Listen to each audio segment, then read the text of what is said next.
Hello, friend. Thanks for joining me for another book chat.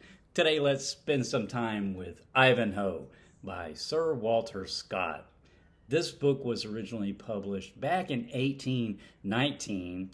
I actually tried to read this when I was like 13 or 14 years old, and I didn't get too far with it. I think that the these and thous in the book at that point were a little bit beyond my reading skill level, and also the central conflict, which is in the book, which is the Norman-Saxon conflict, was a little over my head at the time, I think. But this book has had, a huge influence, I read, on how medieval England has been perceived and is still perceived in the popular imagination today. Take, for example, Robin Hood, the character of Robin Hood. And while this book did not invent that character, nevertheless, the character does appear in the book, and so this book has greatly shaped our perception of Robin Hood. For example, I was reading that calling Robin Hood Robin of Locksley comes from this book. So isn't that interesting? I thought that was so cool.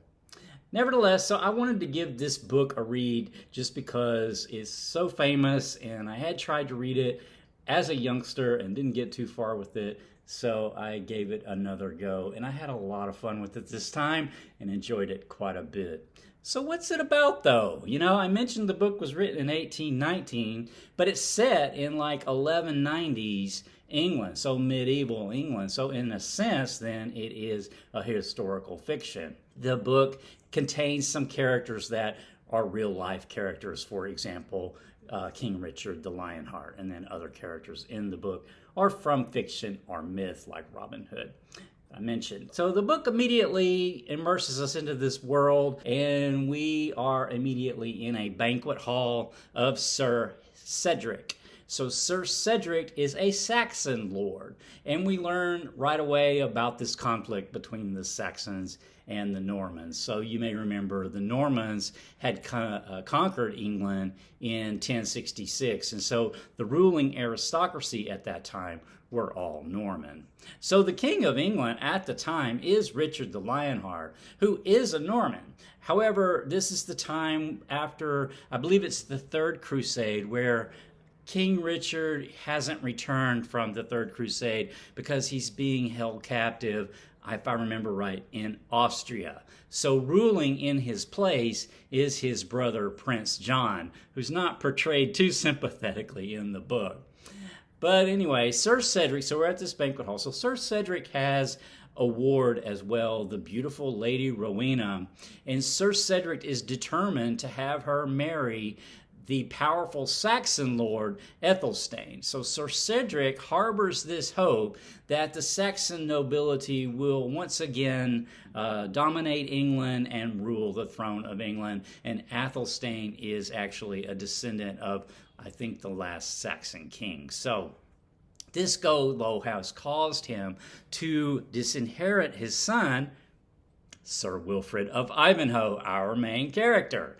So Ivanhoe supports King Richard, the Norman, right, fully and completely, and this makes his father furious. I believe Ivanhoe has actually gone on the crusade with King Richard. Anyway, he's a devout follower in the knightly sort of chivalric code we're going to talk about a little bit more later, devoted to King Richard.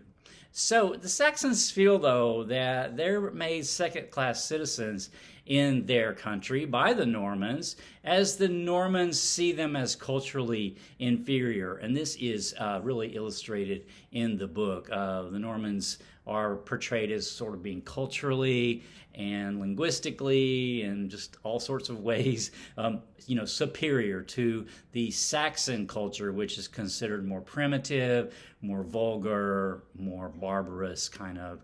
And so this includes actually even the language, the Norman French language. So it's explained in the book that the Norman French language dominates the Saxon language in this period, and a new language was actually being born, which was a hybrid between the Norman French and the Saxon. And this, I guess is historically true. This is essentially what evolved into the English we speak today, this sort of meshing of those two languages. But as I mentioned, the Saxon was seen as an inferior language by the Normans. And so in the book, it's really interesting to me that there's several different languages going on. There's Norman, French, Saxon in the book, and I believe also Dane, the Danes. So the language of the really the common people is Saxon, more or less, at least in this book, for this region that we're in, and then the aristocracy speaks the Norman French. And so sometimes they don't speak each other's language. The book makes this comment, though, about French. It says, in short, French was the language of honor, chivalry, and even of justice, while the far more manly and expressive Anglo-Saxon was abandoned to the use of rustics and hinds, who knew no other. I thought that was kind of funny, and there's no really escaping where the sentiments of the author, Walter Scott, lies, considering the Anglo-Saxon to be more manly than the French language. But our main characters in the book also include some other characters from even other cultures, like Isaac of York and his beautiful daughter Rebecca. They are Jewish, and I'm going to talk more about this aspect of the book a little bit later. So this book is kind of what we would expect from set in this period. There is a jousting tournament very early in the book. There are a couple of villains, really Norman lords actually, who cause all sorts of kinds of mischief and mayhem, and that Ivanhoe needs to intervene in. As I mentioned briefly, that we do meet Robin Hood and a few of the merry men we can recognize. They're not called the merry men in the book, but nevertheless we can recognize some of them. After a run-in with some of the Templars, Rebecca, the Jewish Rebecca, ultimately needs the help of a champion. In fact, her life ultimately will depend on it. However, since she's Jewish, a champion doesn't seem to be forthcoming, or does it? But during this whole conflict, we also are introduced to some Templars, some Knights Templar. So presiding over all this, though, is Prince John, who is sort of in control, ruling-wise, another one of our villains in the book, really. And so the question in the book is, will Richard the Lionheart return to unite his kingdom, the Normans and Saxon, together? And you might guess the outcome there, but I'll not divulge any spoilers there. So thoughts and themes, though. So I think that for me, the most interesting part of the book, or one of the most interesting parts of the book, was the Norman-Saxon conflict that I've described earlier. And another thing that I found really interesting was this code of chivalry that Ivanhoe is so faithful to, and the sense of honor and bravery that Ivanhoe is sworn to. So this is actually called into question by Rebecca at one point, who sees the violence that sort of results from this code of chivalry sometimes, doesn't quite understand that. So that was really interesting too.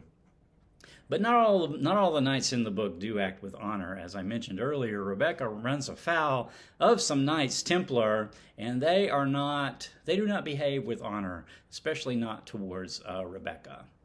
And the treatment of Jews here in the book is another thing that I thought was really super interesting.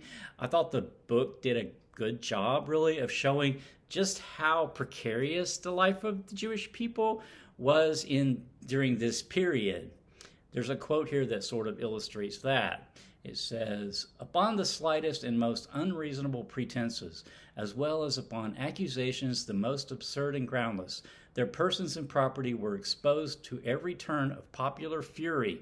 For Norman, Saxon, Dane, and Briton, however adverse these races were to each other, contended which should look with greatest detestation upon a people whom it was accounted a point of religion to hate, to revile, to despise, to plunder, and to persecute.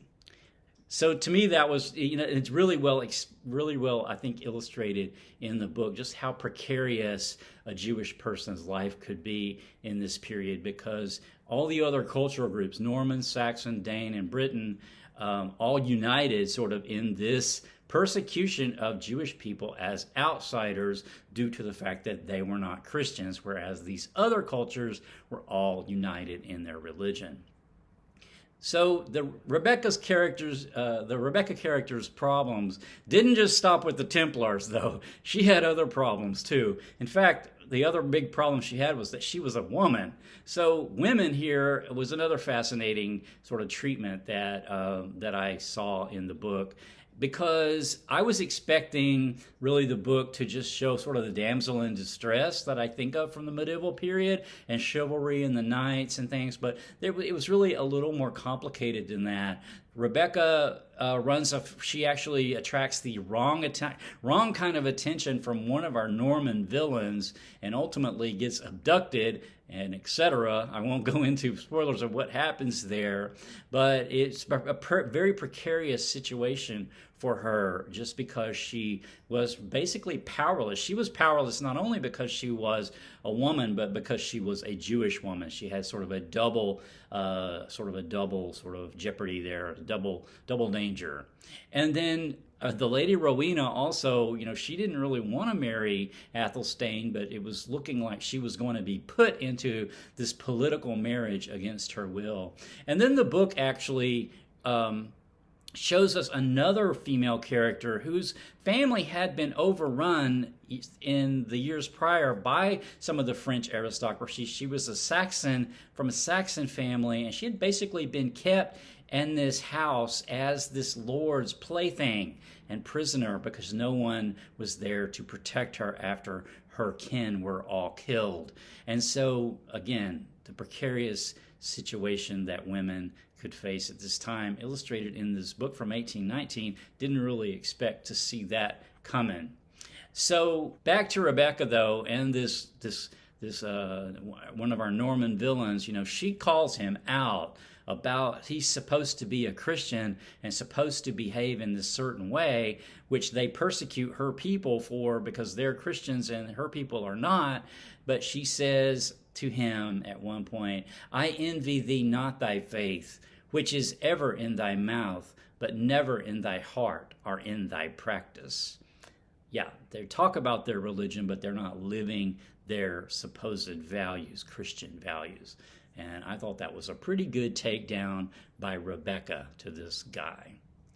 So I think I will leave the chat there. I did enjoy this book way more than I expected. I actually expected it to kind of be a duty read, meaning this is a classic book from English literature that I really need to get read, but instead I found myself actually quite enjoying the adventure. So glad I got that read. So my next chat is going to actually be some nonfiction, A Treasury of Albert Schweitzer, edited by Thomas Kiernan. This is some of the main writings of Albert Schweitzer, and I have finished this already, and I will have a chat on it coming up soon. So until next time, take care.